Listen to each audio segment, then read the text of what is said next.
आफ्नै जीवनभित्र लुकेर बसेको आत्मबल, ऊर्जा, प्रतिभा, सम्पन्नता, प्रेम, शान्ति र आनन्दलाई चिनेर प्रकट गर्न नयाँ यात्रा प्रारम्भ गरौँ। जीवन विज्ञान, जीवन विज्ञान। सुख, शान्ति, समृद्धि सबै विषयमा समृद्ध हुनको लागि आजको सूत्र छ, हे परोपकारी मन, हे धीर भाव, हे जोश जाँगर, स्थिर स्वभाव। चारवटा सूत्र जसले हामीलाई सुख, शान्ति र समृद्धि तीनटै कुरा प्रदान गर्दछ। पहिलो सूत्र परोपकारी मन। परोपकार, ऋषिहरू भन्छन्, परोपकार पुण्याय पापाय परपीडनम। पाप र धर्म के हो छुट्याउनु पर्दा मात्रै दुईटा कुरा। जसले परोपकार गर्यो पुण्य, जसले अरूलाई पीडा दियो त्यही पाप। कसैलाई पनि पीडा दिनु पाप हो, दुःख दिनु पाप हो। कसैलाई पनि सुख दिनु अथवा परोपकार गर्नु धर्म हो। धर्म र पापको यति मात्रै परिभाषा ऋषिहरू गर्छन्। त्यसकारण त्यो परोपकारी भाव जोसँग छ उसलाई पुण्य हुन्छ अरे। अब पुण्य भनेको के हो? पुण्य भयो भने के हुन्छ? पुण्य भयो भने एउटै कुरा हो प्राप्त हुने, सुख, शान्ति, समृद्धि। जुन व्यक्तिले पुण्य गर्यो त्यो व्यक्तिले दुःख पाउला र। त्यसकारण भनिन्छ पुण्य गर्ने व्यक्तिहरू स्वर्ग वैकुण्ठ जान्छन्। स्वर्ग वैकुण्ठमा के छ? सुखै सुख छ, आनन्दै आनन्द छ। पाप गर्ने व्यक्ति नर्क जान्छन्, त्यहाँ चाहिँ दुःख छ। तर पुण्य गर्ने व्यक्ति कहिल्यै नर्क जाँदैनन्, सुख मात्रै पाउँछन्। अब के गर्यो भने सुख पाइँदो रहेछ? परोपकार गर्यो भने, अरूको सेवा गर्यो, अप्ठ्यारो परेको बेलामा मद्दत गर्नलाई परोपकार भनिन्छ। उपकार गर्नु कि कुनै व्यक्ति सङ्कटमा थियो, अप्ठ्यारोमा थियो, त्यो अप्ठ्यारोमा मद्दत गर्नलाई चाहिँ उपकार भनियो। भनिन्छ नि कसैले उपकार गर्यो रे। उपकार गर्नु भनेको अप्ठ्यारो अवस्थामा गर्नु। अब जो व्यक्ति सबै सहजतामा बाँचेको छ, सबै कुरा उसलाई छ, पूर्ण छ, भएको छ, अब उसलाई चाहिएको कुरा फेरि अरू थप्नु यो उपकार होइन। जो अभावमा छ त्यो अभाव पूर्ति गर्नु चाहिँ उपकार। यसको अर्थ कसैको उपकार गर्छु भनेर मात्रै हुँदैन। उपकारको अर्थ जो कमजोर छ, जुन विधामा, जुन विषयमा, जुन परिस्थितिमा व्यक्ति कमजोर भइरहेको छ त्यसलाई मद्दत गर्नु चाहिँ उपकार। उपकारको अर्थ उठाउनु। एउटा समस्यामा फसेको छ त्यसलाई त्यो समस्याबाट मुक्त गराउनु, उठाउनु, यो उपकार। र जसले उपकार गर्छ त्यो व्यक्तिले मात्रै पुण्य प्राप्त गर्छ। पुण्य प्राप्तको अर्थ सुख प्राप्त गर्छ। यसमा दुई प्रकारको सुखको अनुभव हुन्छ र त्यो सुख पाउनलाई मरिरहनु पर्दैन। अहिले यतिखेरै त्यो सुखानुभूति हुन सक्छ। स्वर्गीय आनन्द, वैकुण्ठको आनन्द यही अनुभव हुन सक्छ परोपकार गर्यो भने। कुनै पनि व्यक्ति अप्ठ्यारोमा थियो, समस्यामा थियो, मैले आफूले गर्दाखेरि उसलाई त्यो समस्याबाट मैले मुक्त गराएँ, कति गर्व हुन्छ, कस्तो आनन्द आउँछ। मैले गराएँ उसलाई, त्यो समस्याबाट मुक्त गराएँ भन्ने भाव नै सुखको लागि काफी छ। त्योभन्दा अरू सुख के चाहियो? मैले कुनै व्यक्ति सङ्कटमा थियो, त्यो सङ्कटबाट मैले मुक्त गरेँ,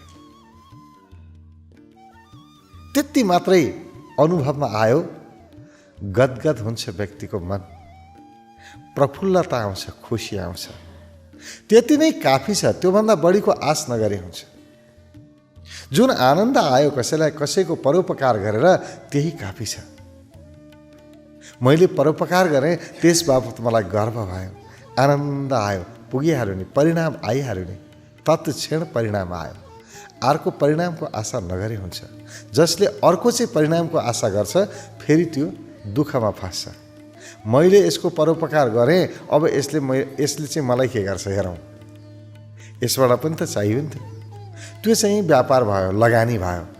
मैले परोपकार गरेर उसलाई लगानी गरेँ, अब उसले पछि मलाई फेरि दिनु छ भनेपछि अब लेना देना रह्यो। अब उसँग लिनु छ, त्यसले केही जाने दिएन भने फेरि दुःखमा जानु पर्यो कि परेन, फेरि व्यक्ति दुःखी हुन्छ होइन। पछिको हिसाब राख्नै हुन्न। हिसाब सिधा सिधा छ। मैले कसैको भलाइ गरेँ र त्यो भलाइ गर्दा जुन मलाई आनन्द आयो, व्यक्ति सङ्कटमा थियो, सङ्कटबाट उठाउँदाखेरि जुन आनन्द आयो त्यही आनन्द हो परिणाम। त्यही आनन्दको लागि गर्ने हो। आइसक्यो, फाइदा त भइसक्यो। हामीले जीवनमा खोजेको के हो? त्यही आनन्द खोज्या त हो। खोजेको सुखी त हो, सुख त हो। खोजेकै सुख, शान्ति, समृद्धि। त्यो सुख र शान्ति त्यत्तिकै आउँछ जब हामी कसैको उद्धार गर्छौँ, भलाइ गर्छौँ, कुनै पनि व्यक्तिको लागि काम गर्न सुरु गर्छौँ, सुख शान्ति आफै आउँछ। अब जहाँसम्म समृद्धिको कुरा छ, जब हामी अरूको भलाइ गर्न थाल्छौँ, सङ्कटमा परेको व्यक्तिको उद्धार गर्न थाल्छौँ, अब के ती व्यक्तिहरूले चाहिँ हामीलाई दुःख देलान् र हामीलाई परेको बेलामा गर्छन् कि गर्दैनन्? स्वतः सहयोग गर्छन्। हुनसक्छ 100जना मान्छेलाई तपाईँले सहयोग गर्नुभयो भने 100% नहुन सक्छ, 10% यताउता पर्न सक्ला, नगर्ने मान्छे पनि होलान्। कति मान्छेलाई गुण लाग्दैन होला, नलागोस्, छोडिदिनुहोस्। किनभने मैले गुणको आशमा गरेकै होइन। त्यसले गर्दाखेरि कसैले गुण मान्यो मानेन मलाई के मतलब, मैले त आफ्नो मोजमा गरेँ। उसको भलाइ गर्दा मलाई आनन्द आउँछ, त्यस कारणले गरेँ। मैले भलाइ गरेँ, बस आनन्दको लागि गरेँ। त्यसकारण त्यतापट्टि आश नगर्ने। तर पनि 10% मान्छे दायाँ बायाँ हुन सक्ला, तर 90% व्यक्तिले सहयोग गर्छन्। तपाईँको आफ्नो व्यक्ति बने, जसलाई मैले अप्ठ्यारो परेको बेलामा मद्दत गरेँ, त्यो मान्छे त सधैँ मेरो बन्यो। तर हामी अप्ठ्यारो परेको बेलामा थिच्न जान्छौँ, खिच्न जान्छौँ। कुनै व्यक्तिलाई अप्ठ्यारो परेको छ भने त्यही बेलामा न्याक्ने। यसले चाहिँ समृद्धितिर लैजाँदैन, सुख शान्तितिर लैजाँदैन। धेरैजना मानिसले कसैलाई अपमान गरिरहेको छन्, दुःख दिएका छन्, हेपेका छन्, पिटेका छन् भने त्यहाँ आफू बचाउन जानुपर्छ। सबैले जे गर्यो, भिडले त्यही गर्यो, त्यही गर्नुपर्छ भन्ने होइन। जसले भिडबाट अलग हटेर गर्छ त्यसैको नाम हुन्छ, भिडको नाम हुँदैन। अलग हुनुपर्छ। त्यहाँ गएर भन्ने यसो नगर, यति अपमान गर्नु पनि ठिक छैन। मानिस हो, मानिसलाई यति दुःख दिनुहुन्न। मानवीयता थोरै हुनुपर्छ। तपाईँले रक्षा गर्न जानुभयो, संरक्षण गरिदिनु भयो, उसको अप्ठ्यारो परेको बेलामा मद्दत गर्नुभयो, त्यसले कहिल्यै जीवनमा बिर्सँदैन। अब तपाईँलाई अप्ठ्यारो पर्दा त्यसले चुप लागेर बस्न सक्ला र? परोपकारी मानिसलाई सारा जगतले सहयोग गर्छ र सारा जगतको सहयोग आएपछि व्यक्ति समृद्ध भयो कि भएन? सबैको सहयोग पायो कि समृद्धितिर अगाडि बढी नै हाल्यो। त्यसकारण सारा जगतको मलाई सहयोग चाहिन्छ भन्ने लाग्छ भने परोपकारी भावना हर हमेसा आफूसँग हुनुपर्छ। जोसुकै होस्, अप्ठ्यारो पर्यो भने मैले मद्दत गर्नुपर्छ भनेर आफूलाई सिपाही जस्तो मद्दत गर्न हर हमेसा तयार राख्नुपर्छ। कहीँ पनि कसैलाई अप्ठ्यारो पर्यो म गएर मद्दत गरिहाल्छु। जसरी सिपाही जतिखेर पनि आफूलाई तयारी अवस्थामा राख्छ, त्यसै गरी परोपकारको लागि आफूलाई हर हमेसा तयारी अवस्थामा राख्नुपर्छ। त्यस्ता व्यक्ति कहिल्यै पनि असफल हुँदैनन्, अशान्त हुँदैनन्, दुखी हुँदैनन्। सुख शान्ति समृद्धि तिनैले मात्रै प्राप्त गर्छन् जुन व्यक्तिहरू परोपकारी भावना राख्छन्। परोपकारी भावना भन्दा ठुलो सुख समृद्धिको शान्तिको सूत्र अर्को छैन। सर्वाधिक महत्त्वपूर्ण सूत्र। अब अर्को छ सूत्र धीर भाव। धीर भनेको धैर्यता। धीर हुनु पर्यो। हामीले अहिलेसम्म सुख शान्तिको अनुभव गरेनौँ भने एउटै कारणले गरेनौँ, चञ्चलता। कुनै कुरामा स्थिरतै छैन, धैर्यता भनेकै छैन, पर्खिनै सक्दैनौँ। कसैले केही भन्यो जवाफ दिन अत्यन्तै हतार हुन्छ। उसले बोल्न पाएको छैन, म झुरुक्क उठिहाल्छु, जवाफ दिइ नै हाल्छु। एकैछिन यहाँ बस्ने धैर्यता छैन।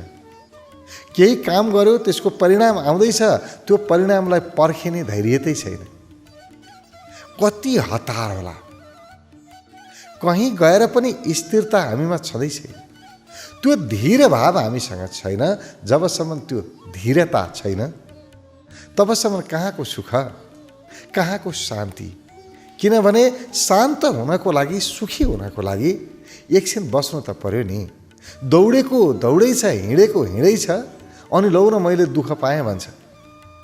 अब बसे त सुख भइहाल्थ्यो नि। एकछिन थकाइ मारे हुन्न। तर हामीलाई थकाइ मार्ने फुर्सद छैन। भागा भाग भागा भाग। यो भागा भाग किन छ?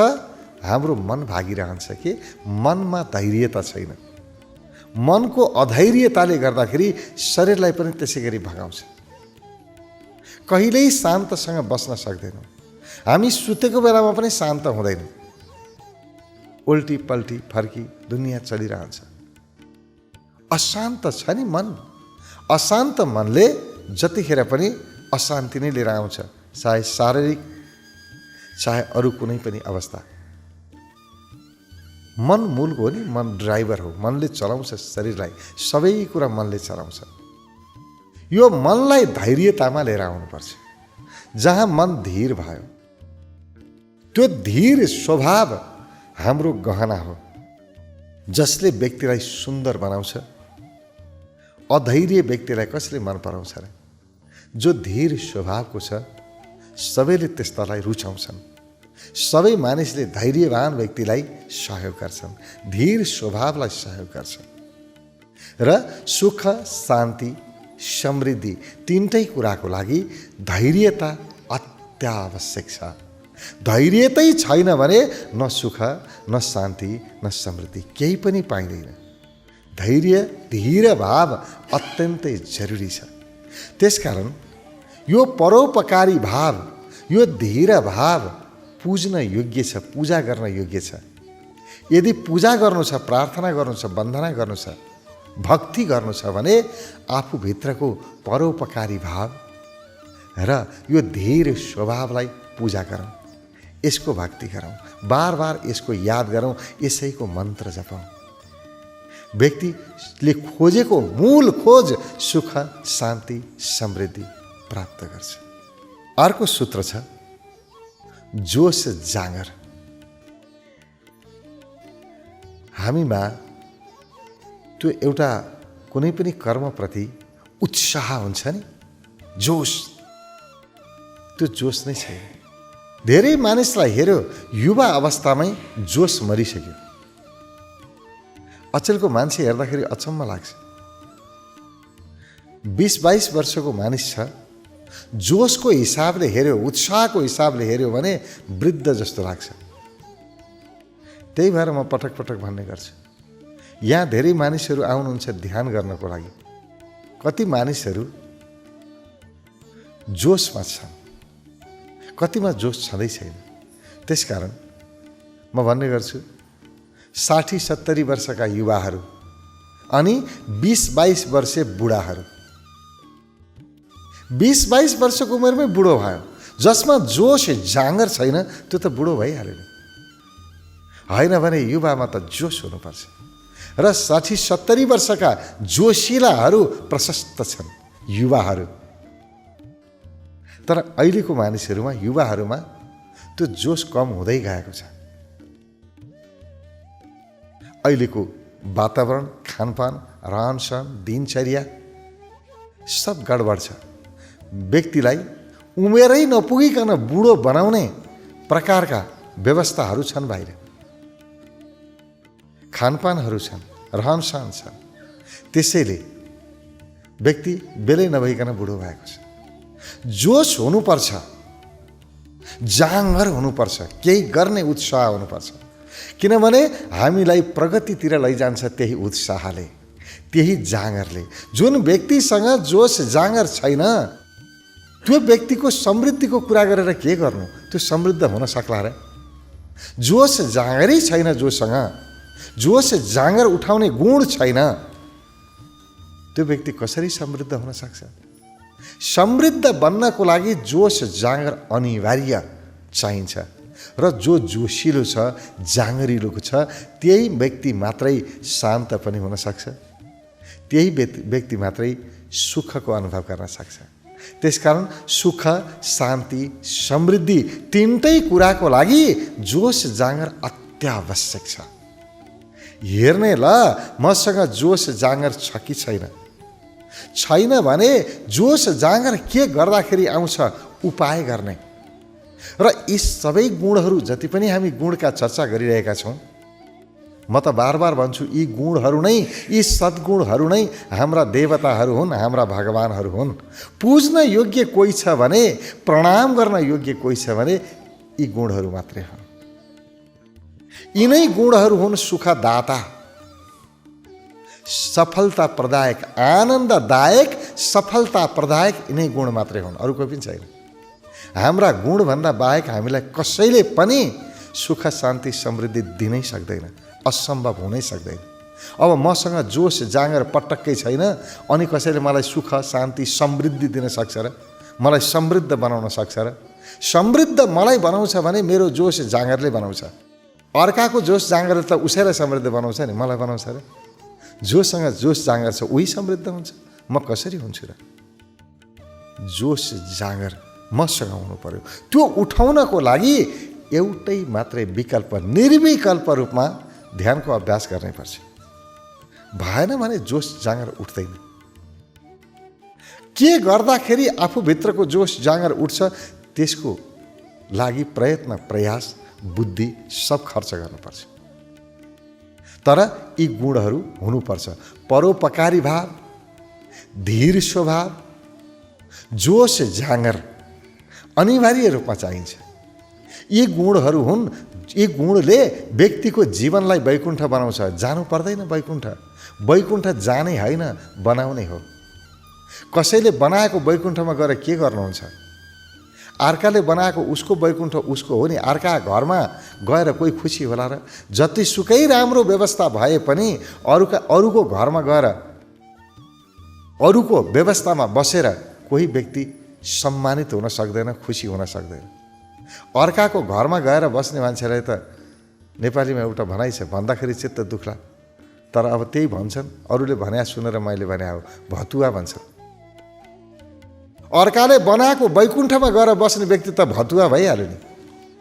वैकुण्ठ आफूले बनाउनुपर्छ होला, मेरो वैकुण्ठ, मैले निर्माण गरेको वैकुण्ठ।